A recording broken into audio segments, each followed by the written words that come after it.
So we are here at Home Depot.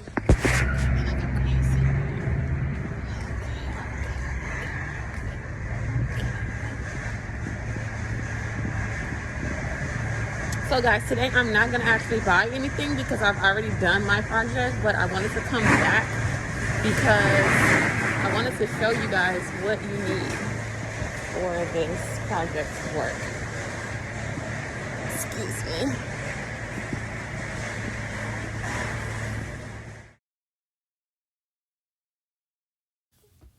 Okay guys, so let's jump right into this project. You are going to go to your local Home Depot, Lowe's, or wherever you buy wood, and the first thing you're going to do is look for some 2x3s. At Home Depot, for me, they were about $4. I grabbed 3 of those, and they were each 8 feet long. I went over to the next aisle and grabbed these utility plywood sheets. They were perfect because they were thin and they weren't that expensive. They were about $16. I got 4 of those, and I wanted to show you guys that my local Home Depot will cut your wood and they cut it for free. So I don't know how many cuts you can get per day. Call your local store and see if they offer that service and take advantage, because I knew this thing would not stand straight if I cut it myself. You also need to get 2 of these 5-inch I guess wood boards.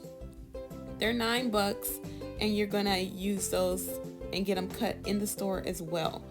I grabbed 1 box of construction screws, wood construction screws, the 1 1/4 inch screws. They're gonna come with the little screw thing, drill bit that you're gonna need as well.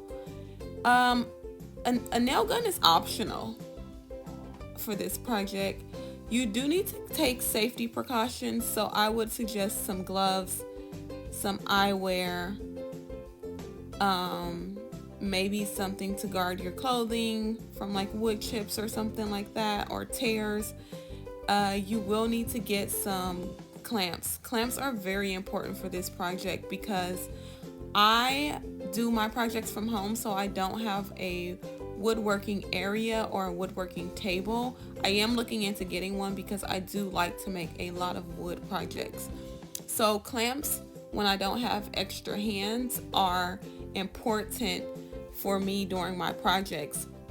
So I'm highly recommending you guys get clamps. You'll see why later in the video, but definitely get some clamps. Now I'll show you the ones that I have. They're these here, and they're really heavy. So unless you're going to be doing a lot of projects, they may not be for you, but they work well for me. They're $24, and they're about 8 inches wide. So that was actually perfect for this project. I just wanted to show you guys they have different options, different prices, different brands in the store. I really liked this one here because it has a trigger. So instead of having to tighten it by hand, you can kind of just shoot this trigger. I don't know how good they work, but it might be worth trying out. Somebody can let me know if they're good out in the comments too, if they like that particular clamp. Next, I'm going to suggest maybe a little smock to keep your screws, some drill bits, definitely drill bits. And then I'm going to also say, if you don't have a drill, I recommend Ryobi or Black & Decker. They're not super expensive, and they've given me no problems for this size project. You definitely will need a staple gun if you do not have a nail gun. You're going to grab a staple gun and you're going to get some staples. I don't want to say that they have to be super heavy duty for this project. It's not really all that heavy duty of wood. So probably ask the store to make sure. The last thing on the list for today is a ruler, a leveler, or a combination of some sort. I have one just like this. It works really well for me, so that's the one I'm going to suggest. They have a lot for you to choose from, so pick whichever one you're comfortable with. Also, don't forget to grab a foam knife and some wood glue while you're there. Now, before we get into the project, I just wanted to say a quick thank you to all of you guys that have came over to support and watch my very first DIY video. Please don't forget to like, comment, and subscribe so that I can continue to bring you more DIY projects.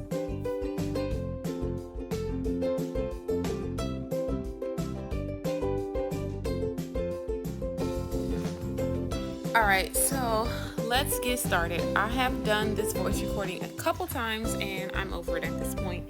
So first you're going to do is start with your 6-foot side of your ball pit. It's the smaller side, and once you master putting this one together, it will make handling the larger side a little bit easier. Plus the larger side does have a few extra steps that I want to point out in the end. So first thing you're going to do is, if you have your clamps or you decided to buy clamps, you are going to pull them out for this part of the project. You're going to lay all your pieces out just as I did and get ready to drill them in place. So because I don't have my clamps in this video, I am going to either show you why it will make it easier to have clamps, or I'm just going to show you how to do it without clamps. This is why I recommend having clamps right here, is because as you can see, it will fall over multiple times on you.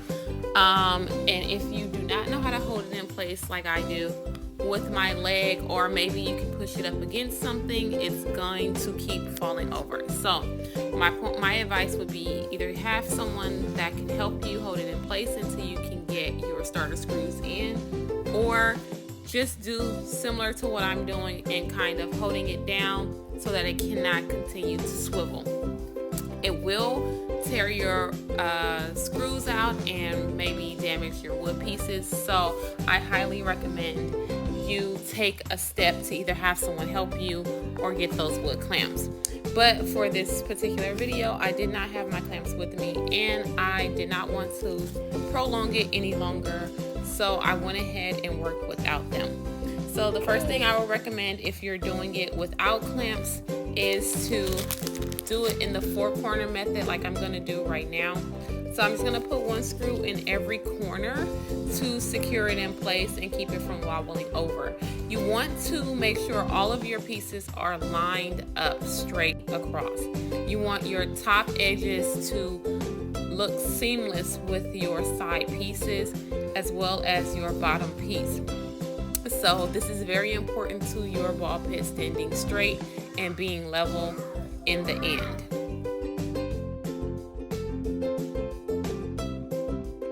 I'm just going to go around all 4 corners and make sure that it's all secured.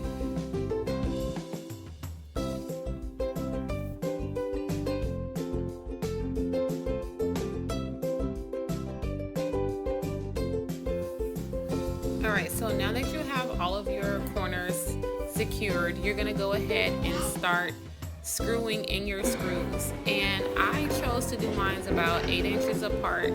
You can put in more or less if you feel. I would recommend putting in a little more versus putting in a little bit less. And I'm just showing you guys what it looks like when I use my impact drill to drill in my screws. You will see that it creates a hole just beneath the wood, and I really like that.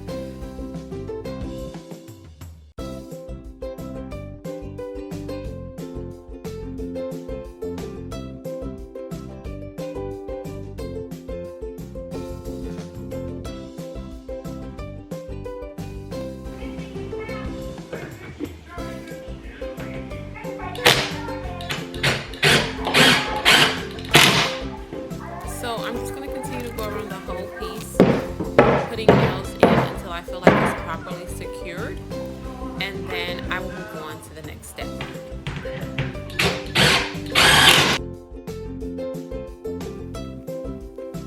Okay, at this point I feel like it's very secure and it has more than enough screws in it. It's not flimsy, it's level, and I think we're ready to move on to the next step. So this is what it looks like from the back or the inside of your ball pit. You will see mine already has some glue pieces on it because remember, I had to take my project apart to show you guys how to put it together. So you're gonna grab one of your 2x3s.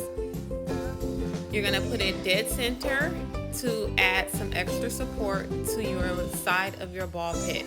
Of course, we always ask that kids do not stand or sit on the sides, and of course they do it every time. So this is just a little extra 22.5 inches long, and I'm just going to show you on my phone.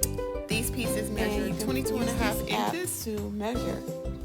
Only thing I and would you can tell see you I'm just is measuring this measure using an multiple Apple times, phone. as you can see. If you guys When have I measured an standing up, Apple or it was different from Android, when I I'm measured sure there's laying some down. sort of measuring I'm app also giving away on your these phone that free you can cut use. lists, so you guys I don't always have to say write all measure this multiple down times if you because guys as follow you can those see steps here, right there. it came out different lengths So after both we times I get measured. I'm also going to be providing a free piece copy of measured all of out your cut lists and for everyone who drilled follows in, those 3 we are going steps to put right there. the other end on. Alright, so once you're finished putting And it in should your fit center in support just like a piece, puzzle, you're going to go ahead and put on for your a second. ends. And putting on your ends Again, is you very wanna make easy. sure It's going to everything fit is in like lined a up all the way puzzle. to the That end. one kind of gave me a little bit of a hard time, but it went in with a little bit of effort after a minute or two. So I just went ahead and pushed it to place to make sure it was lined up with the edges. I went around the bottom side and made sure I had enough screws in place for my support. And then I'm just going to go ahead and finish off the other end like I did before.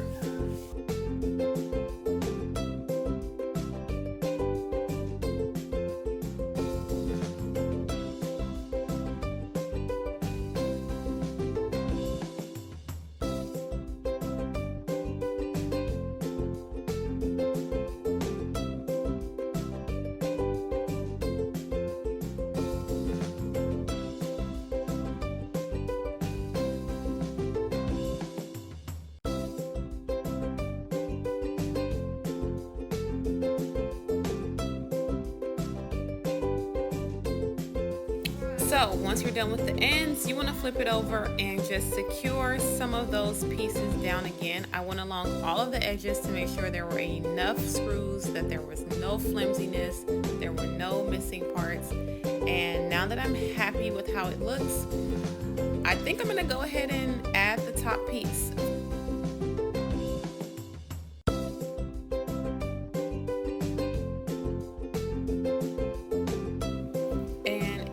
Literally a repeat of process. The same thing we did for the other side, we're going to do for this side. If you have clamps, again, you do not have to try and do the 4-corner method. You can just clamp it down and drill them as you feel. I, for one, at this point feel like there's no need for the clamps anymore because it's pretty much secure. You just need to start the first screw and I feel like it's going to stay in place. So that's what I'm going to do. I'm going to go ahead and get the first 2 screws drilled in and then start working my way down the entire side until it's all secure.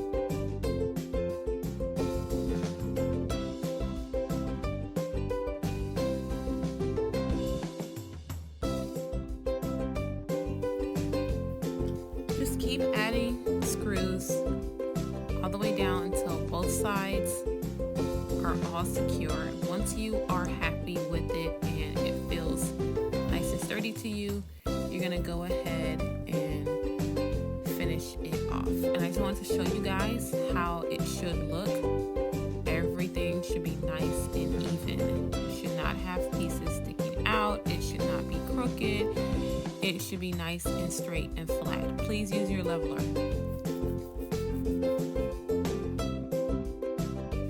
Alright, so let's talk about the longer sides of your ball pit, your 8-foot sides.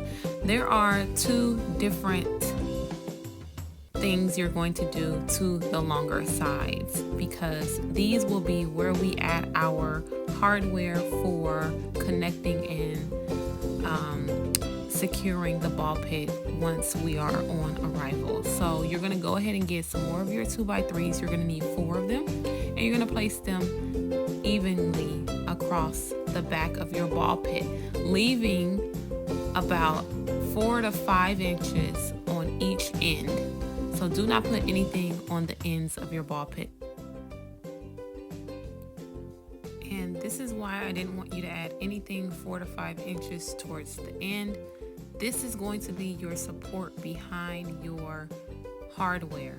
You're going to add that in about 1 inch from the very end of your ball pit, drill it in place, and then go ahead and get the side walls put in.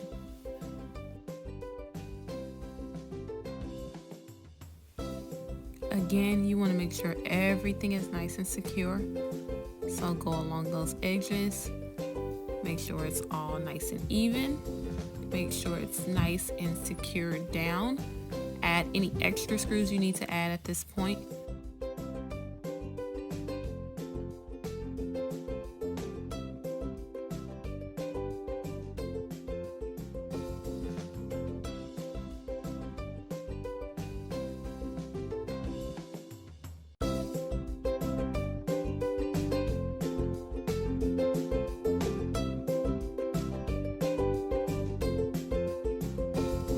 So as you can see, everything is nice and secure now. It's nice and firm, nice and sturdy. I'm checking for any pieces that need extra support, and I'm adding those in. I advise you to do the same.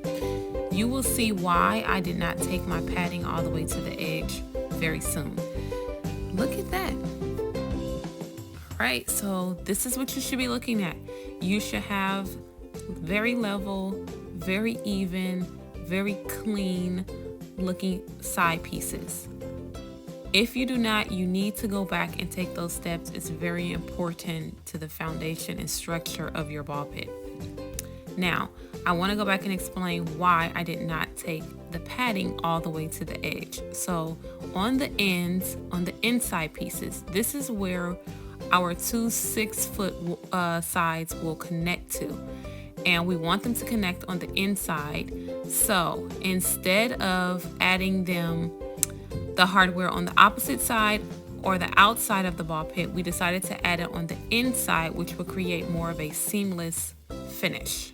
So you will see what I'm talking about. So you're gonna want to take your ruler and measure off 7 inches from both ends of your long ball pit pieces. Now I'm showing you how to add in your padding. So you're just going to cut it to whatever length your ball pit side you're working on. These particular paddings I bought, they are already in 24 inches, so I did not need to cut them the long way, and I do not advise you trying to do that. If you would like to, then you can do it, but I'm just trying to make it as a little pain-free as possible. Again, another clean finish all the way to the top, all the way down. We went ahead and did 2 inches on the inside of our ball pit and 1 inch on the outside of our ball pit. We will also add 1 inch padding to the top of the ball pit just for protection of this exposed wood right here. We do not want to have any wood exposed. And yes, the first time I did my project, I bought some particular glue, but then I ran out and I started using my hot glue gun and noticed that to me, the hot glue gun worked just as good, if not better, because it was an instant dry. So if you have a hot glue gun already, just use what you have. You just needed to stick to it. So I'm just doing the last one. I have all of them already done. I'm just going to show you how I'm doing the small one. You're just going to line up your padding right along with your ball pit siding. Make sure everything is all even. Add some glue, add a good amount. You want it to stay. Just keep adding and moving it around until it looks right. Add a little pressure to it. You won't have to worry about this because I noticed that when I turn it over and allow the weight of the ball pit itself to rest on the hot glue, it dries and it forms very well. So just keep adding glue until it's glued all the way down.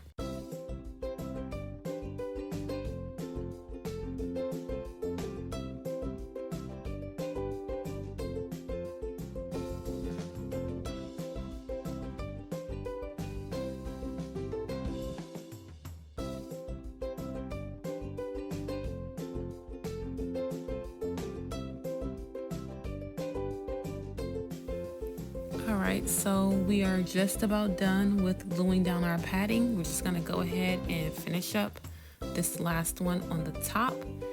And again, it's the same thing. You're just going to add it all the glue you need and line it on up and smooth it down.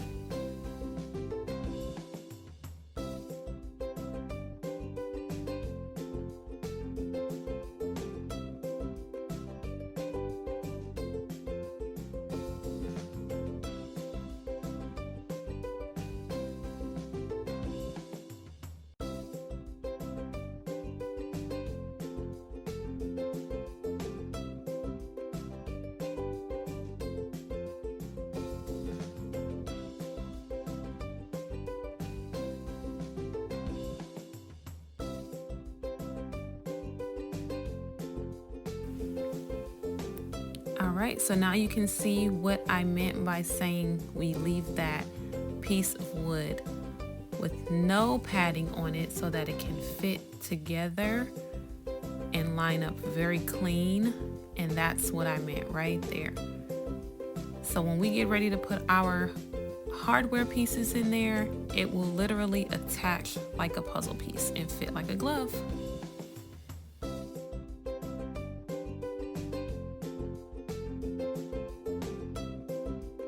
You should go around your ball pit at this time and cut off any excess pieces that are preventing it from fitting snugly. As you can see, I had some overhang at the top, so I went ahead and chopped that off and got rid of it. I also did the same thing on this end, and now it all seems to be fitting very good. Thank you so much for staying through to the very end of our first part of our ball pit tutorial. Please, please, please, please spread the word. 500 subscribers and I'm going to go ahead and unlock part 2. Part 2, I'm going to show you how to install your hardware, how to build out your fabric pieces, and how to make them interchangeable so you do not have to buy multiple color ball pits. So I hope you found part 1 very useful. Please don't forget to like, comment, and subscribe. Please let me know if you guys need any help. I will be here to answer some questions. Can't wait to see you guys in the next video. Let's get to those 500 subscribers.